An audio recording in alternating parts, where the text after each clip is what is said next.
Ladies and gentlemen, welcome back to the Indie Zone. My name is Kathy, where today we will begin with part one of a two-part episode addressing the order to seal and redact as it relates to Amazon search warrants in the matter styled as State of Idaho versus Brian C. Kohberger. And the first thing that I would like to call to your attention is the date where you can find this document. It is one of multiple orders that is on the docket dated February 28th, 2023.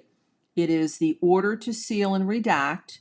It bears Mr. Kohberger's case number, but the style does not say State of Idaho versus Brian C. Kohberger like everything else appearing on the public docket states. It is in the matter of the application for a search warrant for Amazon, and it gives Amazon's location, and it also references MPD case number 22M09903.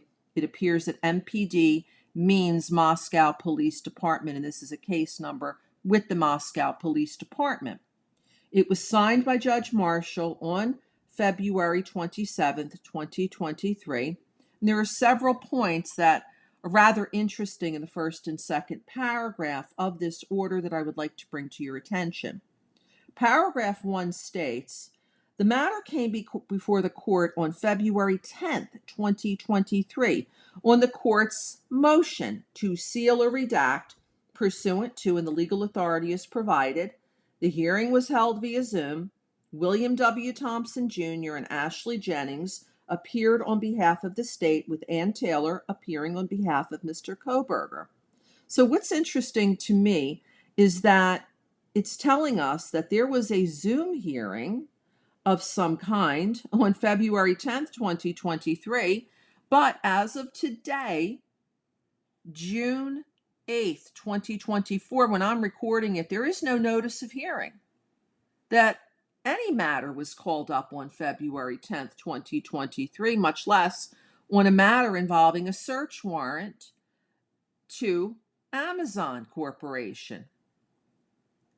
It also states that this matter was called up on the court's motion. Sua sponte is the term sometimes used. This is highly unusual. This is the court itself saying that I feel the need that this matter needs to be addressed at a hearing with everyone present, and so that a ruling can be made. But the court's motion, again, is nowhere to be found on the docket as of today, the better part of a year and a half later.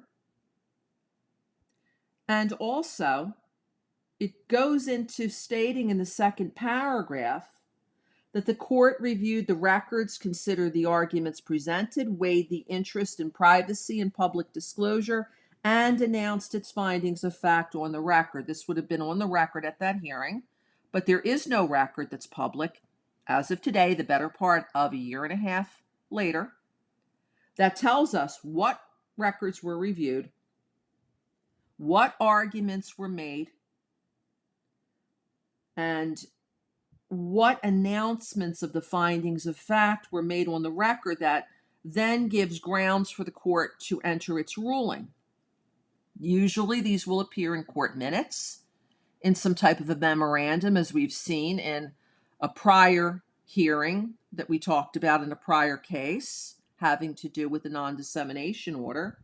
But there is no reference to any findings of fact on the record, no minutes, no correspondence, no memorandum documenting these things as of today, at least on the public docket.